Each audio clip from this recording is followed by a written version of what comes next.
नमस्कार, स्वागत है आपका। मैं हूं आपके साथ सुमित झा। दिन भर की अहम खबरें आपको बताएंगे और साथ ही उन खबरों के मायने भी समझाएंगे। शुरुआत एक पार्सल की खबर से, जिसने सबको हैरान और परेशान कर दिया है। जांच एजेंसियां तक लगातार जांच में जुटी हुई हैं, लेकिन सुराग नहीं मिल पा रहा है। एक पार्सल जिसमें विस्फोटक का भेजा जाना, पार्सल पर दर्ज नाम का लापता हो जाना, लिखे फोन नंबर का फर्जी हो जाना, कई सवाल खड़े कर रहे हैं।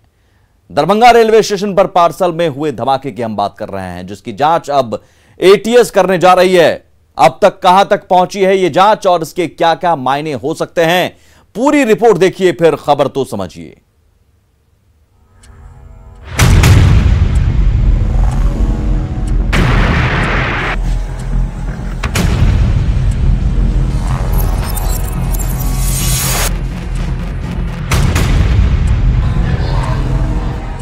यही वो पार्सल है जिसके धमाके की गूंज ने हैदराबाद से बिहार तक को हिला दिया है। धमाके के बाद एफएसएल की टीम अब बारीकी से हर एक पहलू को खंगाल रही है ताकि धमाके के तार को पकड़ा जा सके। फॉरेंसिक टीम ये पता लगाने में जुटी है कि आखिर ये विस्फोट किस तरह का है और कपड़े के बंडल में रखे गए बोतल के अंदर किस प्रकार का लिक्विड इस्तेमाल किया गया था। ये विस्फोट लिक्विड से हुआ या किसी बारूद से, फॉरेंसिक की टीम सभी बिंदुओं पर बारीकी से जांच कर रही है। आग लगी छोटी सी शीशी है, वो नॉर्मल भी केमिकल हो सकती है, कुछ और सकती है, लेकिन पूर्व में रहा है और ऐसे भी ब्लास्ट हो जाना, ऐसा जहां दरभंगा में पहले भी 2 केसेस हुए हैं, इसीलिए हम लोगों ने इसे बहुत सीरियसली लिया हुआ है। यहाँ पर एफएसएल की टीम आई गई है, एटीएस की भी टीम आई होगी, यहाँ पर एसपी रेलवेज आए हुए थे, एसआरपी थे, मैं स्वयं यहाँ पर आया हूँ, यहाँ के एसएचओ निकल गए हैं सिकंदराबाद, और जितनी सारी जांच है हम लोग हर एंगल पर इसको जांच कर रहे हैं। लेकिन सर जो है नाम नहीं क्लियर होना, उसका पता नहीं है सही से। देखिए इस मामले को कितनी गंभीरता से लिया जा रहा है, इसका अंदाजा इसी से लगाया जा सकता है कि धमाके की जांच करने दरभंगा रेलवे स्टेशन पर खुद आईजी अजिताभ कुमार पहुंचे। एटीएस की टीम भी जांच के लिए पहुंचने वाली है कि यहाँ पर जो है संदिग्ध मानते हुए एटीएस की टीम भी आ रही है और एटीएस खुद यहाँ जांच करेगी। और जो उसमें पार्सल में जो नंबर था, नाम था, वो कहीं ना कहीं फर्जी है, जिसको आईजी साहब ने भी कहा है। हमारे दरअसल कल सिकंदराबाद से दरभंगा पहुंची स्पेशल ट्रेन से एक कपड़े का पार्सल उतारा गया और जैसे ही पार्सल को 2 नंबर प्लेटफॉर्म से 1 नंबर प्लेटफॉर्म पर लाया गया, उसमें एक धमाका हो गया। धमाका हल्का होने के कारण कोई जान माल की क्षति तो नहीं हुई, लेकिन सबसे बड़ा सवाल ये है कि जो पार्सल दरभंगा के मोहम्मद सुफियान के नाम से था, उस मोहम्मद सुफियान का अब तक कोई पता नहीं चल पाया है। पार्सल पर दिया गया फोन नंबर भी गलत है। सिकंदराबाद रेलवे स्टेशन पर बारीकी से इस मामले को देखा जा रहा है। मैं आपको दिखाना चाहूँगा कि इस पार्सल ऑफिस में एक सीसीटीवी कैमरा लगा हुआ है। उस सीसीटीवी कैमरे की फुटेज जो है वो पुलिस निकाल रही है और उस आदमी की पहचान करने की कोशिश करेगी। जाहिर है चूंकि मामला दरभंगा से जुड़ा हुआ है, तो जांच भी उस मॉड्यूल के हिसाब से हो रही है। न्यूज़ 18 के लिए दरभंगा से विपिन कुमार दास और हैदराबाद से संजय तिवारी की रिपोर्ट।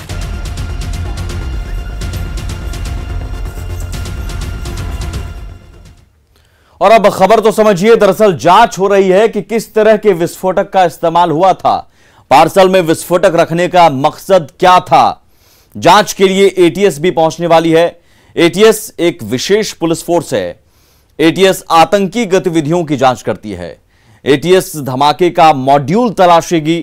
दरअसल धमाका दरभंगा स्टेशन पर हुआ है, लिहाजा दरभंगा मॉड्यूल फिर से एक बार चर्चा में है। दरभंगा मॉड्यूल की नींव इंडियन मुजाहिदीन के फाउंडर यासीन भटकल ने रखी थी। पढ़े लिखे युवाओं का ब्रेन वॉश कर जिहाद के लिए वो तैयार करता था। हवाला के जरिए विदेशों से फंडिंग होती थी संगठन को।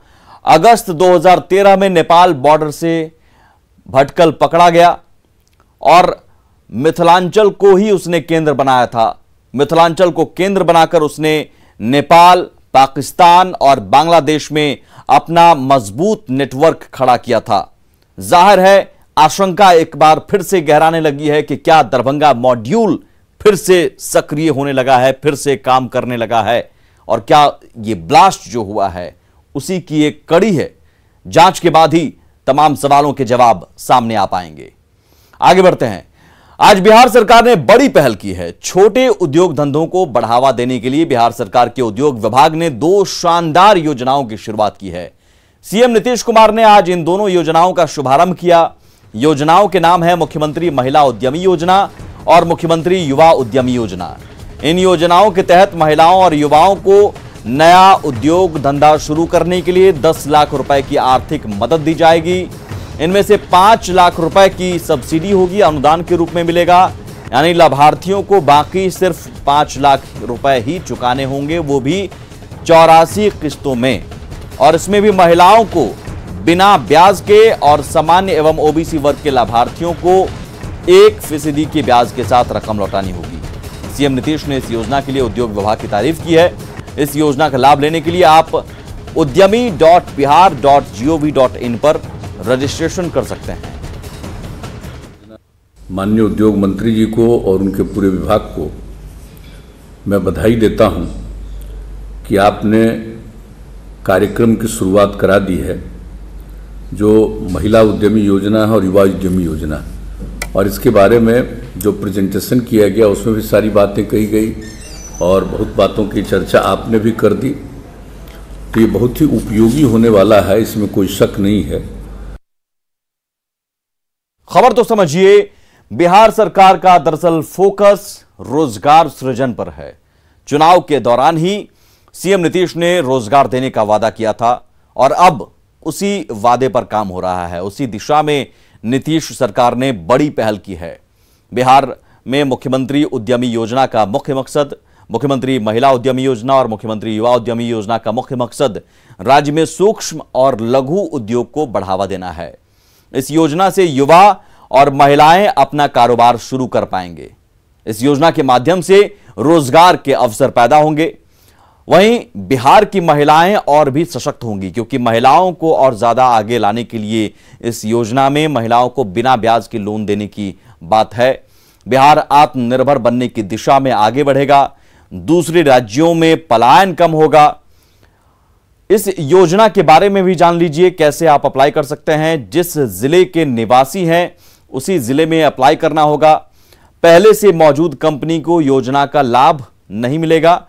आपको प्रोप्राइटरशिप, पार्टनरशिप फर्म, एलएलपी या प्राइवेट लिमिटेड कंपनी के रूप में कंपनी दर्ज होनी चाहिए और ये एक नई इकाई होनी चाहिए, पुरानी इकाई नहीं। नई इकाई अगर है, आप रजिस्ट्रेशन कराते हैं तभी आपको लाभ मिलेगा। निजी पैन और फर्म का करंट अकाउंट होना चाहिए। अप्लाई करने वाले को इंटर पास होना अनिवार्य है या उसके समकक्ष। 18 से 50 वर्ष तक के उम्र के लोग इस योजना का लाभ ले सकेंगे। इस योजना के लिए अब अगले 3 महीने तक अप्लाई करना होगा। रजिस्ट्रेशन शुरू हो चुका है, अगले 3 महीने तक रजिस्ट्रेशन की प्रक्रिया चलेगी।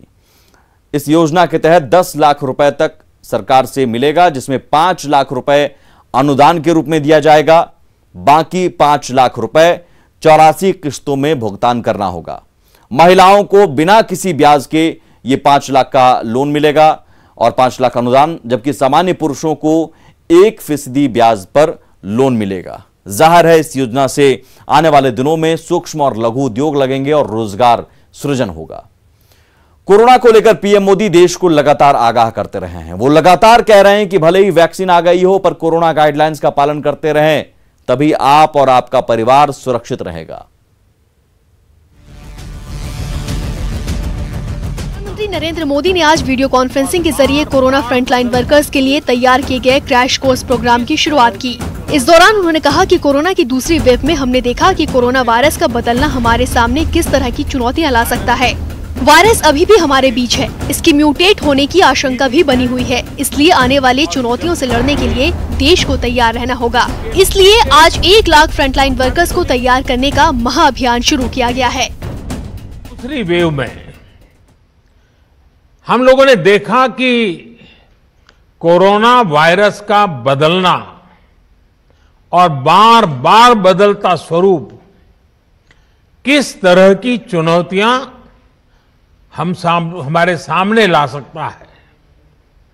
ये वायरस हमारे बीच अभी भी है और जब तक ये उसके म्यूटेट होने की संभावना भी बनी हुई है, इसलिए हर इलाज, हर सावधानी के साथ साथ आने वाली चुनौतियों से निपटने के लिए हमें देश की तैयारियों को और ज्यादा बढ़ाना होगा। इसी लक्ष्य के साथ आज देश में 1 लाख फ्रंटलाइन कोरोना वॉरियर्स तैयार करने का महाअभियान शुरू हो रहा है। पीएम मोदी ने कहा कि कोरोना की आने वाली चुनौतियों के चलते हेल्थ प्रोफेशनल्स को तैयार करने का काम चल रहा है। नए एम्स और नए नर्सिंग कॉलेज के काम पर भी बहुत बल दिया गया है। इसी तरह मेडिकल एजुकेशन और रिफॉर्म्स को प्रोत्साहित किया जा रहा है। आज जिस गति से हेल्थ प्रोफेशनल्स तैयार करने का काम चल रहा है वे बहुत ही अभूतपूर्व है। कोरोना से लड़ रही वर्तमान फोर्स को सपोर्ट करने के लिए देश में करीब 1 लाख युवाओं को ट्रेन करने का लक्ष्य रखा गया है। ये कोर्स 2-3 महीने में ही पूरा हो जाएगा।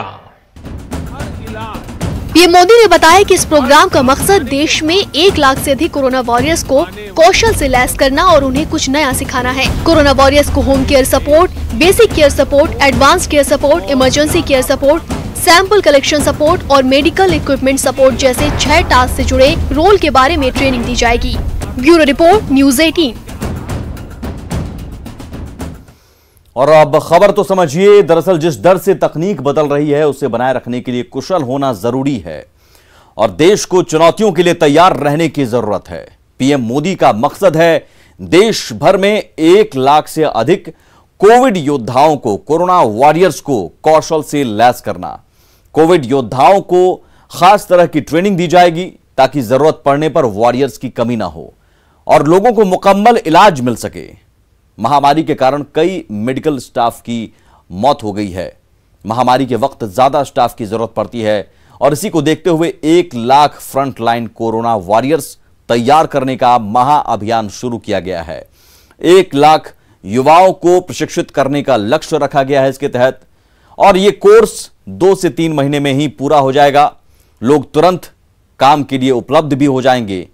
चूंकि तीसरी वेव की आशंका है, तीसरी लहर की आशंका जताई जा रही है, लिहाजा बड़ी तैयारी जरूरी है, खासतौर पर तब जबकि दूसरी लहर में हमने देखा है कितनी बड़ी तबाही हुई। बिहार के कई जिलों में बाढ़ के हालात के बाद जलस्तर घटने लगा है, लेकिन कई नए इलाकों में अब भी पानी बढ़ रहा है, जिससे प्रभावित जिलों में लोगों की मुश्किलें कम होने का नाम नहीं ले रही हैं। अब भी दर्जनों गांव और हजारों घर पानी में डूबे हैं और लोग मदद का इंतजार कर रहे हैं।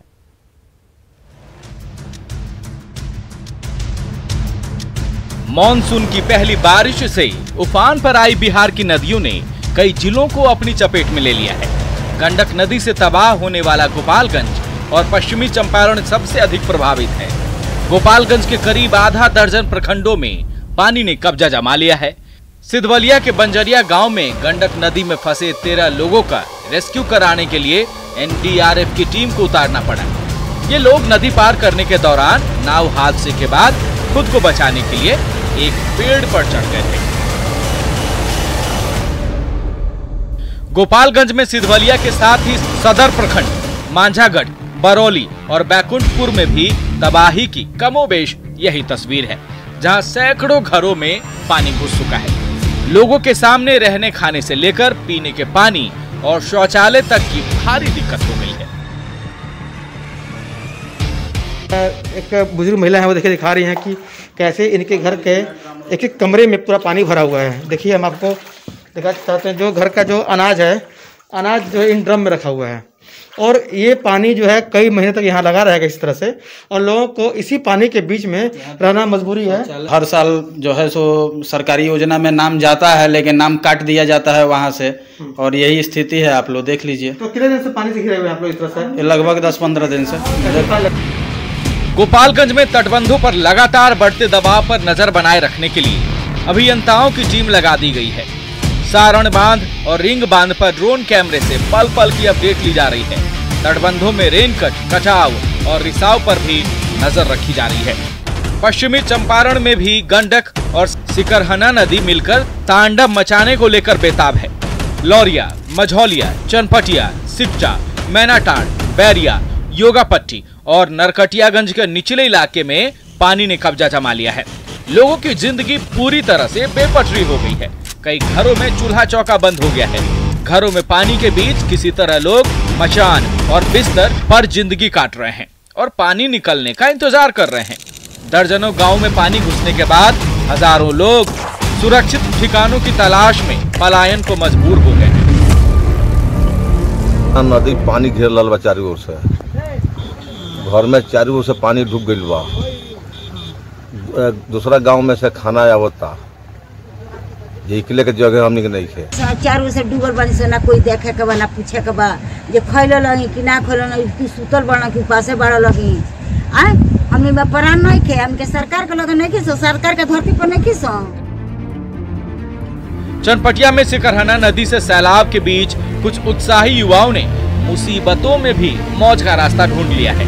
चारों तरफ से पानी से घिरे पिपरा गांव में कुछ लोग छपाछप करते वॉलीबॉल का मजा लेते दिखे। देखिए किस तरह से बच्चे जो है इस पानी के बीच में वॉलीबॉल खेल का आनंद ले रहे हैं। आप समझ सकते हैं कि बाढ़ के समय में ये हालात है। लोग जहां घरों में घर से निकलकर बाहर जा रहे हैं। आप लोग यहाँ पे क्या कर रहे हैं? यहाँ पे ये आए मनोरंजन करने, बाहर आया थोड़ा वॉलीबॉल खेल रहे हैं। बाहर आए तो वॉलीबॉल खेल रहे हैं। क्या करें आए, क्या करें बस। तो पानी खेल मैदान और कहीं नहीं है ना, पूरा गाँव में कोई खेल मैदान नहीं है। तो आप लोग खेल मैदान बनाए थे? अपना से बनाए, किसी का खेत है उनसे मांग कर रहा है। बात छपरा की करें तो यहाँ भी गंडक के जल स्तर में वृद्धि से कई गांवों में पानी घुस गया है। तरैया में सारण तटबंध के पूर्वी भाग के करीब आधा दर्जन गांव तेज धार की चपेट में आ गए हैं। कई जगहों पर सड़कें कट गई है, जिससे गांव में तेजी से पानी भर रहा है। जमुई में भी क्यूल नदी के जलस्तर में बढ़ोतरी से कटाव तेज हो गया है। शहर के त्रिपुरारी घाट से कल्याणपुर घाट तक कई जगहों पर कटाव के बावजूद प्रशासन ने अब तक कोई कदम नहीं उठाया है। Bureau report, news 18। और खबर तो समझिए, दरअसल पिछले 5 दिनों से बिहार में रुक रुक कर बारिश हो रही है और बारिश की वजह से नदियां उफान पर हैं। केंद्रीय जल आयोग ने भी चेतावनी जारी की है। 70 घाट पुल पर पानी का दबाव काफी बढ़ गया है। खतरे को देखते हुए अप्रोच रोड को 2 जगह से काट दिया गया है, जिससे पूर्वी चंपारण और गोपालगंज के बीच सड़क संपर्क टूट गया है। पानी के बढ़ते दबाव के कारण ऐसा किया गया है और हर घंटे बांधों की निगरानी की जा रही है। बांधों पर अब ड्रोन से भी नजर रखी जा रही है ताकि किसी भी खतरे की जानकारी पहले ही हो। जरूरी है कि लोग भी सतर्क रहें। प्रशासन लगातार मुस्तैद है। झारखंड का रुख करेंगे। झारखंड में सीएम हेमंत सोरेन के विधायक प्रतिनिधि पंकज मिश्रा पर दलित की जमीन पर कब्जे का आरोप लगा है। इसे लेकर पूर्व मंत्री अमर बावरी ने राज्यपाल से मुलाकात की और दलितों के लिए न्याय की गुहार लगाई। सीएम प्रतिनिधि पर सनसनीखेज आरोप, फिर आरोपों के घेरे में पंकज मिश्रा। दलितों की जमीन पर कब्जे का आरोप। मुख्यमंत्री हेमंत सोरेन के विधायक प्रतिनिधि पंकज मिश्रा एक बार फिर से आरोपों के घेरे में हैं। पंकज मिश्रा पर इस बार दलितों की जमीन पर कब्जा करने का आरोप लगा है और यह आरोप पूर्व मंत्री अमर बावरी ने लगाया है। अमर बावरी का आरोप है कि साहिबगंज में एक दलित की जमीन कब्जा कर सीएम के प्रतिनिधि पंकज मिश्रा उस पर आलीशान मकान बना रहे हैं। तीनों घटनाओं में कहीं पर भी कोई न्याय नहीं मिला है। उल्टे प्रशासन की तरफ से इन पे दबाव बनाया जा रहा है। यहाँ तक कि चिरोडी की घटना में जो आरोपित थे वो डीसी के साथ बैठ करके मीटिंग कर रहे हैं, दिल्ली जा रहे हैं और अनुसूचित जाति आयोग को 24 घंटा में गिरफ्तारी का उन्होंने इंश्योरेंस दिया है। आज महिलाओं को मारा गया है, उनके कपड़े फाड़े गए हैं और लेकिन कोई कार्रवाई नहीं हुई। गाँव में कोई कार्रवाई नहीं हुई। पूर्व मंत्री अमर बावरी यही नहीं रुके। उन्होंने साफ शब्दों में कहा कि हेमंत सरकार में राज्य भर में दलितों पर अत्याचार हो रहा है। चाईबासा और जामताड़ा में भी दलितों का शोषण हुआ है। अब जरा कुछ उन दलित पीड़ितों के भी दर्द जान लीजिए जिनकी जमीन पर कब्जा के लिए उनके साथ खुलेआम मारपीट तक की गई। कोई हमने देखभाल नहीं, कोई हमने व्यवस्था नहीं, कोई कानून नहीं, कोई कार्रवाई कर लेना भटकने बुलाया हमने लकल भटकती है। 1 महीना होने जा रहा, हम लोग FIR दर्ज दिए वहाँ पुलिस के पास, तो वो लोग कार्रवाई कर रहे हैं बोल के बोले। उसके बाद कोई कार्रवाई भी नहीं हुआ और जहाँ मारपीट हो रहा था वहाँ के जो विशेष समुदाय के लोग आग्रह भी कर रहे थे कि मारपीट मत कीजिए आप लोग बोल के, तो वो लोग नहीं सुने हम लोग का बात। फिर हम लोग वीडियो जब बनाए तो हम लोग के बारे में बोल रहे कि यही सब वीडियो बनाई थी। वैसे सीएम के विधायक प्रतिनिधि पंकज मिश्रा पर यह कोई पहला आरोप नहीं है। इससे पहले झारखंड विधानसभा में बीजेपी विधायक दल के नेता बाबूलाल मरांडी भी सीएम के प्रतिनिधि पंकज मिश्रा की कार्यशैली पर सवाल उठा चुके हैं। वहीं दलितों पर कब्जे के मुद्दे पर पूर्व मंत्री अमर बावरी ने राज्यपाल से हस्तक्षेप कर दलितों की सुरक्षा की गुहार लगाई।